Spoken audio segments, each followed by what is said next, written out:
Hello, and welcome to the Hypno Travelers on the Magical Psyche Highway podcast. That's right. Your host and tour guide is Scott Prevett, a healer, hypnotist, and a magician. And your bus driver is Jason Gobelli, also a hypnotist, an entrepreneur, and a spiritual guide. Disclaimer, neither Jason, Scott, or any of our guests here today are licensed professional psychologists or psychiatrists. So please don't make any changes to any medication or treatments that you are currently on based on the conversation that you hear here today.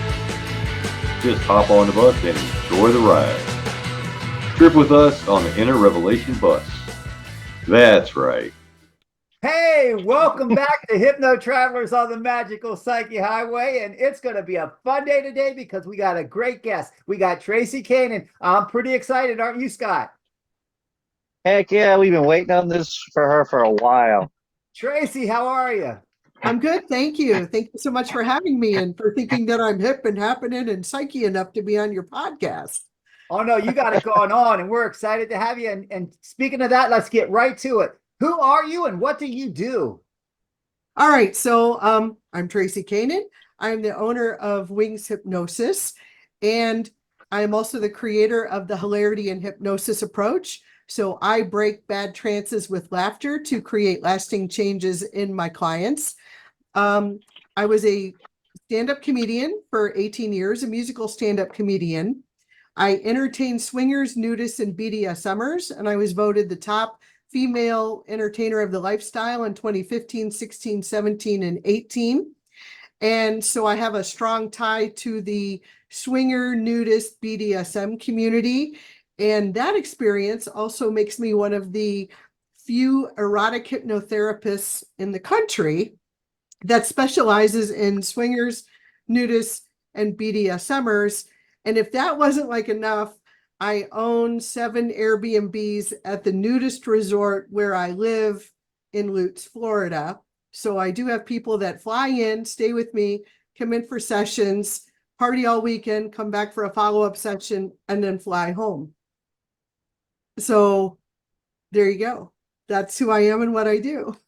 Wow, it sounds like we're going to have a great interview today because I think you will probably be able to just bear it all, huh?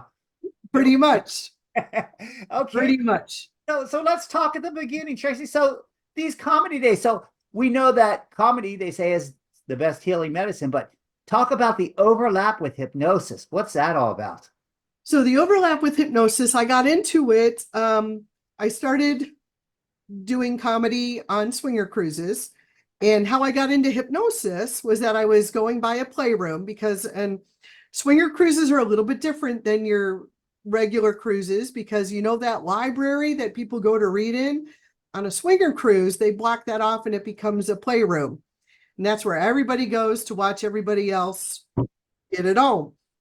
So I was walking by and I heard a lady having a really, really, really good time, like a really, really over and over and over and over really good time. And I was like, oh, I want that. How do I get that? And somebody said, have you ever heard about hypnosis? So that was the start of the whole thing.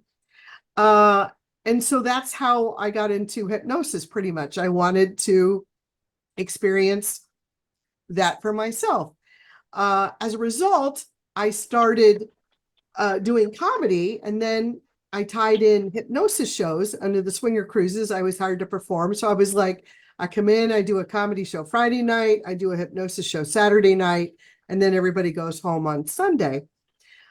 So that started this whole thing. And then in between all that, people are like, yeah, my wife is having problems orgasming. Can you help? Sure. My husband is not as submissive as I'd like him to be in the bedroom. Can you help? Sure. And so I started seeing a lot of clients privately, and they felt like they could open up to me because I understood the swinger, nudist, BDSM lifestyle more than their therapist at home. And so that's what started this whole journey. The comedy came in when I had a lady who was verbally abused by her boyfriend. And he said horrible things to her, like, I wish I never fucked you. I hate our child. I mean, just like ugly, ugly stuff. And so I had just bought these rubber chickens from Big Lots, and I handed her a rubber chicken and I go, just squeeze this every time you feel triggered by these statements. And so I said, I wish I never fucked you. And then she squeezes the chicken and she starts laughing.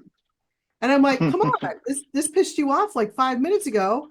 Make it bother you. And she's like, I can't. She goes, the chicken's just too hilarious. And so that's when I realized that my training as a comedian could come in very, very handy as a hypnotist. And so that's how it all started. Did I answer that A question? great connect. Yeah, wonderful, wonderful. So let me ask you a question. Do you do a laughter trance and do that as an induction? Laughter induction? Most of the stuff I do is waking hypnosis, so I don't do a laughter induction. I very seldom do inductions when I'm doing the hilarity and hypnosis approach, because people are already so good at their own trances. I don't like to waste their time and money spending 20 minutes, get in this nice relaxed state. I wish I never fucked you. And they're like, fuck, it all comes unglued, so when you pretty much say words that trigger them, they can go right there. I don't need to spend that time. So I don't do a laughter trance or a laughter induction. I use stuff that they give me to make them laugh. I don't force my sense of humor on them. I find out what they think is funny, and then I use what they think is funny to break up what triggers them. Nice. So when they come in and they're like in this trauma state, how do you switch them to a laughter state? Well, you don't want to hit them over the head with it, because there is a part of the process where they do need to grieve and emote and get it out. Okay. Basically, I'm just letting them sink a little bit lower, because when I come in with the humor, then it wipes it clean. So you have to let them get some of that feeling out and then hit them with the humor. So I don't just start in, oh, I'm sorry you feel bad. Knock, knock. Who's there? I don't do that. It's got to be a very gradual flow conversation kind of thing. That, at least that is my style. So it sounds like an art. Yeah, it is. I truly feel like I've taken hypnosis and comedy and morphed it into its own art form in a way. So it's because comedy is an art. It's an interaction with your audience. It's not, I'm going to stand up here and tell you my jokey jokes and you're going to listen. It's very interactive. The comedian has to listen to the audience and like, is the audience ready for a joke? Yes, because it's dipped down a little bit. Then you can start your setup and then a little space and then your punch. And then the audience comes up and they laugh, and then you have to let them come back down a little bit before you tell your next joke. And that same art is how I work with my clients. So let them feel that low a little bit and then hit them with the comedy to break that trance, and then give them something else so that they're just constantly up, down, and finally it just crashes down. Nice. Wonderful. So let me ask you another question here. So when did you have that like moment when you thought, oh man, I'm really going to be able to help people and I'm really going to be able to change lives? When did that happen for you? And how did Oh yeah, when I started comedy, I just wanted people to laugh and have a good time and feel good about themselves. And that's what got me into comedy. And I still do that as a hypnotist. Only instead of an hour, making people feel good for an hour, I now make them feel great for a lifetime. And so, it's just been my whole life. My whole programming is to make people happy, bring them joy. Nice. So were you always like that? Were you like that as a kid? I don't really remember much of my childhood because it was pretty boring. I always did want to be funny as a child. My father was always the one that everybody went to for the dirty jokes in town. And I wanted to be like my dad. So I did pattern my life a little bit after him wanting to be the funny one. I just went about it very differently. So he was a jokey joke kind of guy. He would tell funny stories, and I just took it 8 steps further, I think, than he did. Nice. So you were the class clown in high school then, huh? Did that get you in trouble? Actually, no. No. No, I was not the class clown. I was Pretty much a straight A student in high school. I was into theater, music. I've been playing piano since I was 2. So and I was an only child, so I spent a lot of time alone. That's why I'm like, oh, you must have been the class clown. No, I was fucking lonely, all right, because my parents worked. All I did was play piano and get shuffled around from dance and piano lessons and theater stuff. And I did that mostly so that I wouldn't be in any position to take over the family printing company. And that plan worked because I didn't take over the family printing company. So yeah, it was just a long lesson of piano. But I did use the piano when I did comedy. I did musical stand-up comedy. So basically I took my $60,000 degree in music and I ended up using it to sing dick jokes in comedy clubs, and then later dick jokes for swingers and nudists and BDSMers on swinger cruises. So it's it's kind of a different existence. But it just That's a great way to face life's pain, though. You turn it around and you're using your own pain to help others. That's just amazing.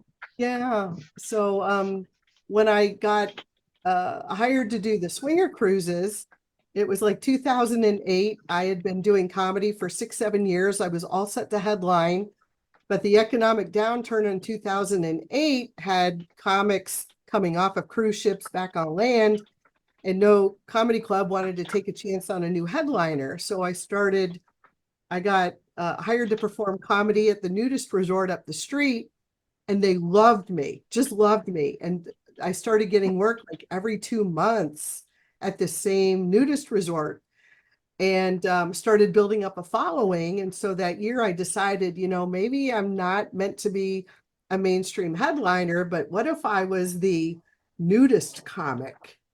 And then it became the nudist and the swinger comic, and then the nudist, swinger, and BDSM comic. So I started putting in my own stories and my experiences into that, and it worked out perfect. So you went from being alone to being the star of your show. Pretty much, yeah. What a transformation. It was an odd, yeah.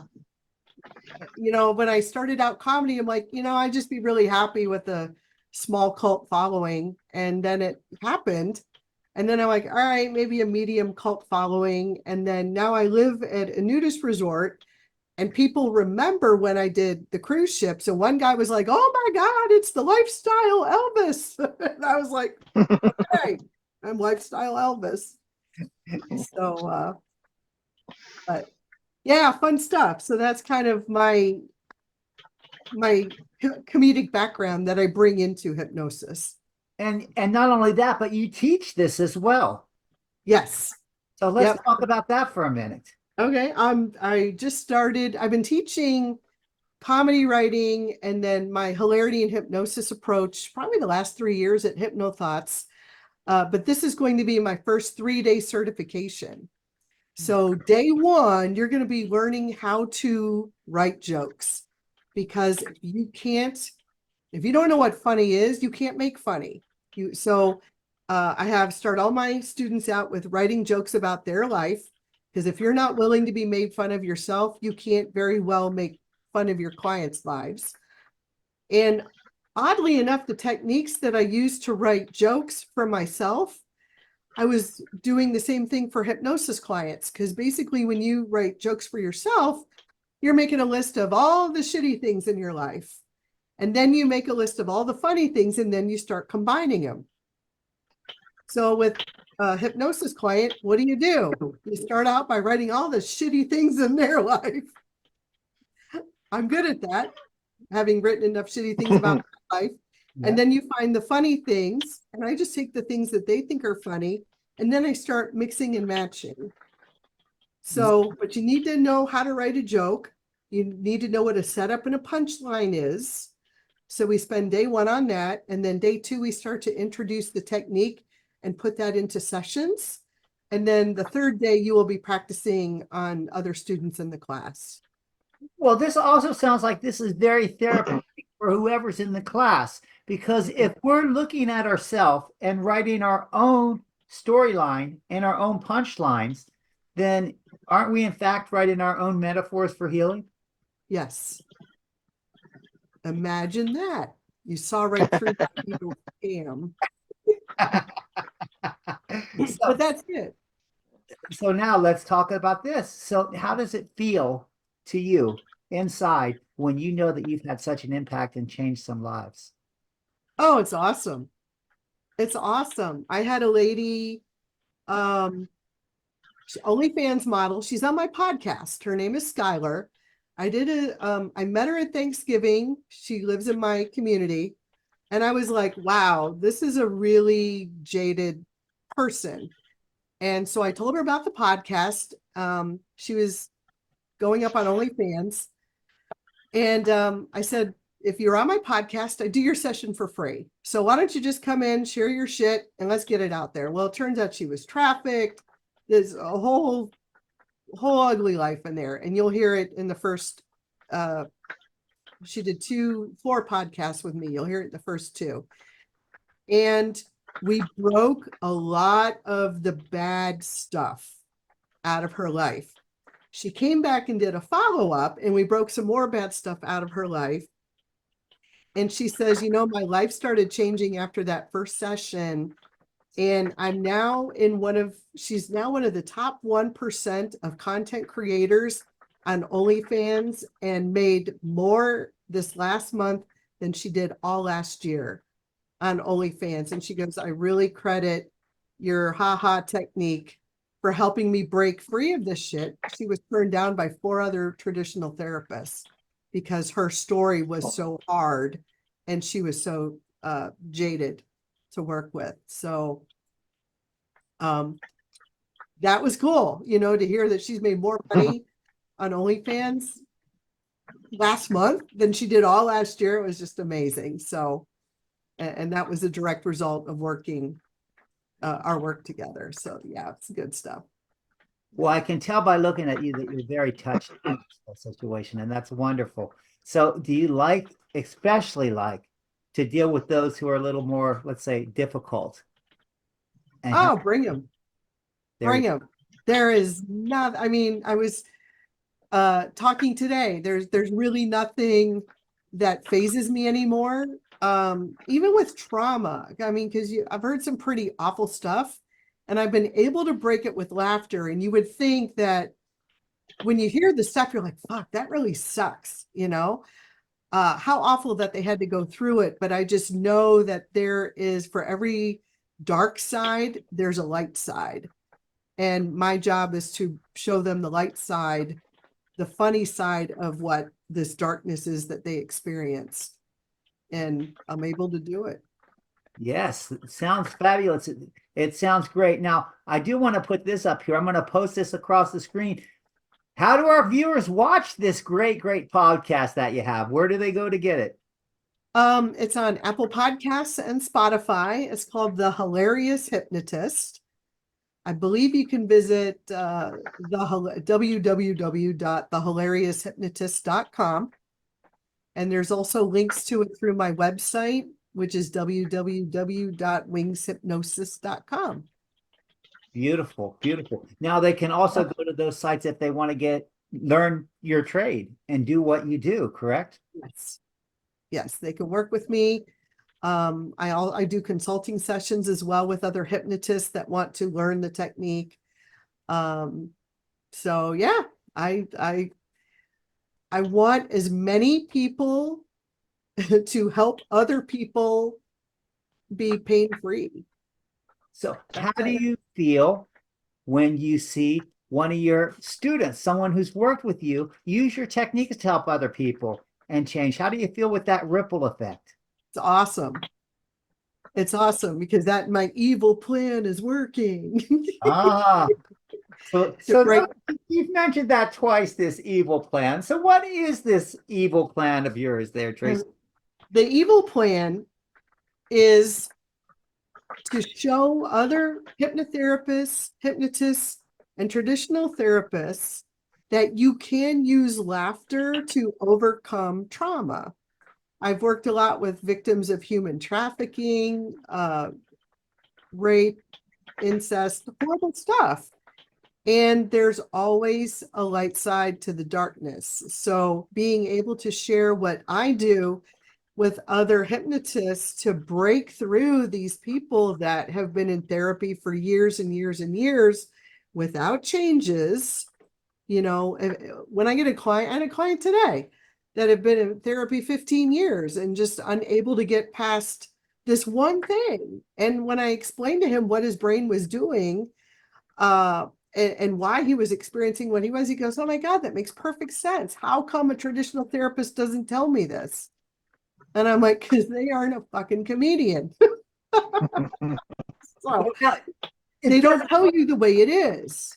And I'm, being in comedy clubs, you got to be a straight shooter because an audience sees right through your bullshit. Anybody who's not themselves on stage, the audience knows in a heartbeat. So you have to be real. You can't portray to be yourself, this person. You just have to be the real thing. And I think that helps me as a hypnotherapist just really bond with people because there's no bullshit. There's no, years and years of over education that doesn't fucking do a thing. It's just, look, fucker, here's your problem. Let's fix it. And that's it. So, Traci, this does not sound like an evil plan to me. It sounds like you're more of a superhero. So let's get right there. We're going to see through that bullshit and take credit for where it's due. There you go. Awesome. So you deal with all other kinds of stuff too, besides just the comedy. You deal with all the sexual stuff and the inhibitions and stuff like that. And so what's the biggest thing that you deal with, and one of the things that you think will help most people and probably some of our viewers out there? What do you think you should tell us on that? It's best if I tell you by stories of the cases that I've worked on, because I don't have one thing that I work with. I work with people who have run out of places to go. So 2 years ago, I had a lady who couldn't swallow. All right. So like in a sexual sense. And I'm like, who's this with? And she's like, well, my husband. How long you been married? 20 years. Do you love him? I love him with all my heart. What happened? They got into the swinging lifestyle, and other women were able to do for him what she was not able to do. And I said, all right, let's take a look at this. I think I can help you. And so we started going back in her past, and just on a whim, I said, by chance, did you have problems with your tonsils? And she says, oh my gosh, I had swollen tonsils all the time, and the doctor used to have to hold me down and pour this thick, slimy, white amoxicillin down my throat. And I said, all right, let's just call it what it is. You don't have a sucking dick problem. You have a tonsil problem. I said, so we fixed the tonsil problem. And I said, now let's think about this. You've obviously swallowed many things because you're in your 50s, and that happened when you were 4. I said, what's your favorite beverage? And she goes, I really like grape juice. I said, poof, your husband is now Mr. Grape Juice Dispenser. Problem solved. Nice. One and done. Nice. One in session. Wow. Did it with laughter. That's hilarious. So that's one story. I have 2 or 3 clients who are adult baby diaper lovers or have a baby fetish kind of thing. The one guy had a baby fetish and he really wanted a mommy. And dealing with things like this, that's just above my pay grade. So I told him right off front, I'm not going to be your mommy, but I'll be your fucking adoption agency. And he wanted to lose weight. I said, great. So I hypnotized him to eat baby-sized meals and drink all his water out of a bottle, because in order to be the first baby adopted by a mommy's going to want to be able to pick up her baby and cuddle her baby. And so it's important that the baby lose weight and eat a healthy diet so he can be the first one adopted out. And that's how that worked.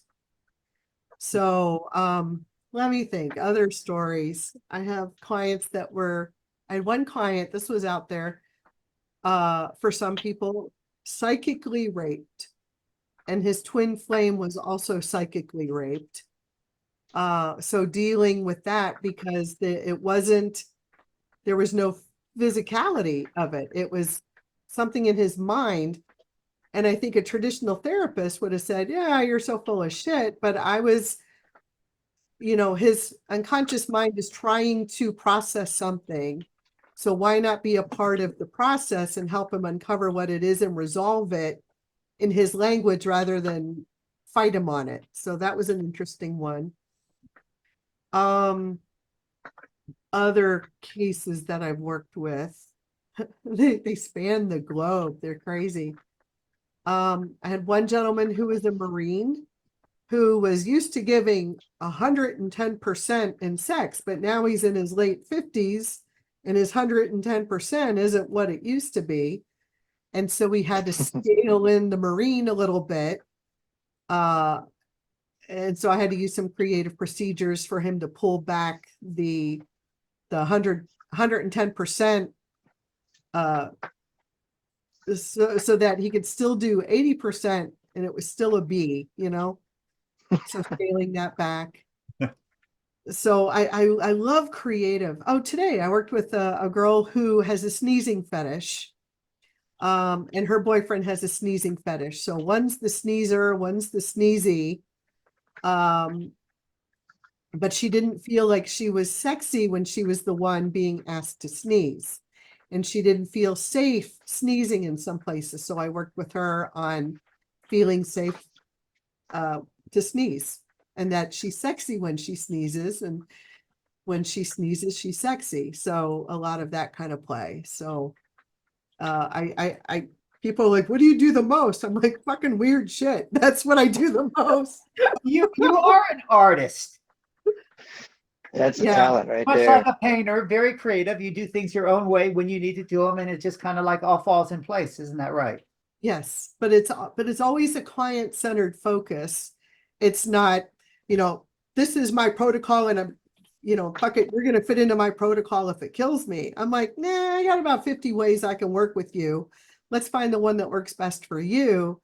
And so a lot of times I just kind of weave in and out of these 50 protocols so that I can get them results very quickly. Nice. Now I've been hogging the thing, so it's Scott's turn. Come on, Scott. You got a question? I know you got one waiting. I thought it was interesting the way you were talking about the helping somebody with their own metaphors, that part of it. I'm just curious as to who are some of your mentors? Who do you look up to? So my mentors, I learned NLP from Dr. Will Horton, and I use a lot of his NLP probably every day. Dr. I'm not sure if he's a doctor, Robert Smith, Skills to Change. That was a light bulb that went off in my head, because I saw him break up a rape with a fart machine in one of his videos. And I was like, I found my people. I literally, when I saw that, I went, oh my God, here's my people, finally. Because hypnotherapists tend to attract loving, caring, tender, and I'm not fucking any of those. And so, and not that, Robert Smith is hardcore, but he has a very grounded approach to how he works. And so that was an eye opener. And I do use a lot of his tapping stuff with my clients and the NLP. I use the comedy with the tapping in my clients. I work now a lot with David Snyder. He has a Mega Platinum program, and I'm one of his 10 or 11 Mega Platinum members. And so David's been a fantastic mentor for me as well for the business side of things, Jason Lynette. So yeah, many mentors throughout this process. And then of course I have the comedy side, many mentors in the comedy side. One that I worked very closely with was known as the disgruntled clown. And think of a mime and the rock band Kiss fucking and having a baby. That's him. He's 6'5". Thinks ketchup is a beverage. Just a rough around the edges guy, but a straight shooter and a fabulous comedy mentor for me. And I've had a couple other comedy mentors as well. So that's kind of my path, I think. But right now, David Snyder is who I've been working the most with. And that's been a great relationship. So. Awesome. Yeah. So what's your next? What's next? What's your next plan? My next plan, got the 3-day certification coming up, and I think I'm going to focus on that mostly. Of course, I love doing my erotic hypnotherapy.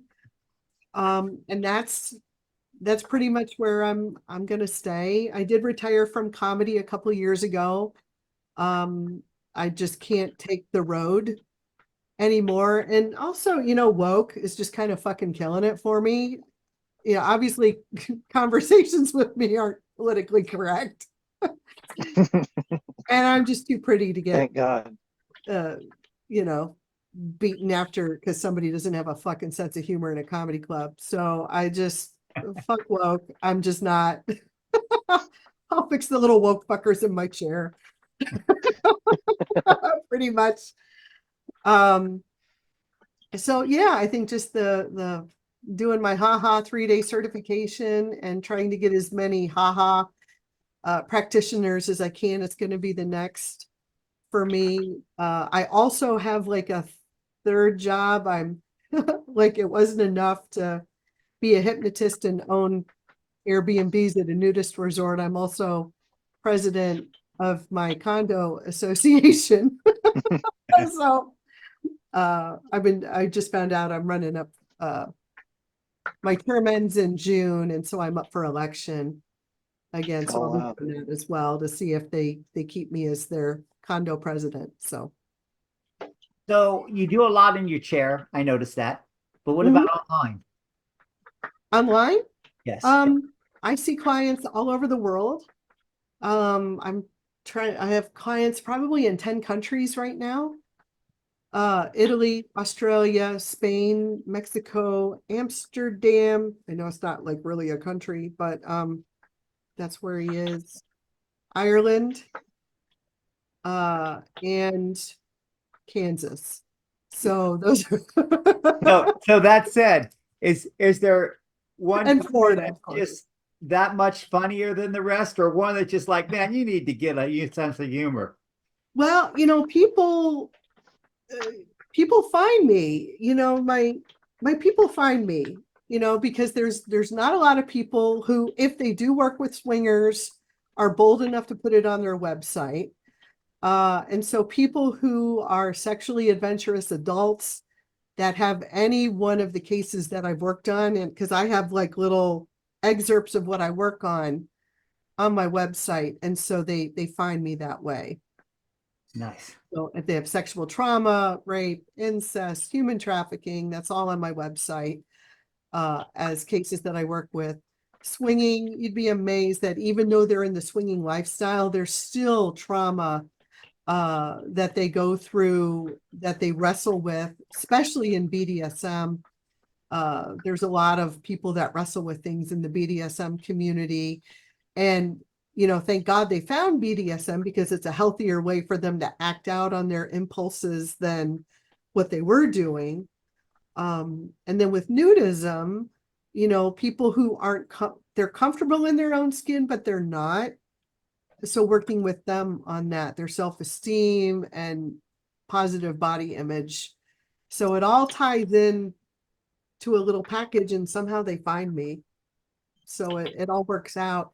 And, if you're looking for, I don't want to say that I'm not truly compassionate and I'm empathetic and all that, but my videos you can watch my videos and you can go, yep, that bitch is mine, or yeah, no, thank you. And I'm good with either. You know, if I'm not your therapist, awesome.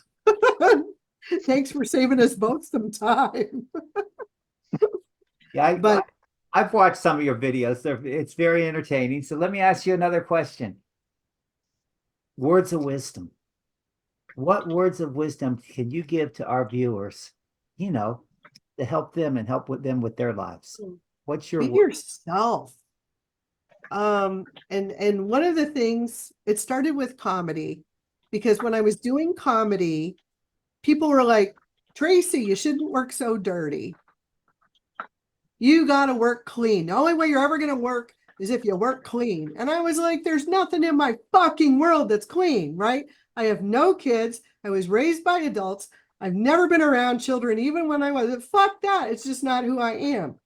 And so even though I worked less, the work I eventually got was on the swinger cruises, and they loved me for who I was and because I was true to myself.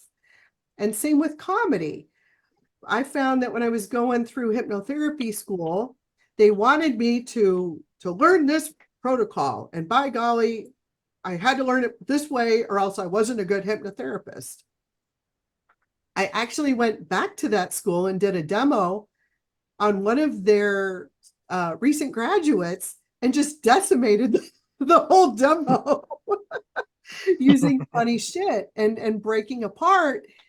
And I kept saying throughout the whole demo, I'm like, I'm probably never going to come back here, you know, because I didn't do anything they fucking taught me. I was just being me. And I was talking to my client at her level, doing things that she thought was funny, that she enjoyed, and getting results at lightning speeds faster than their protocol.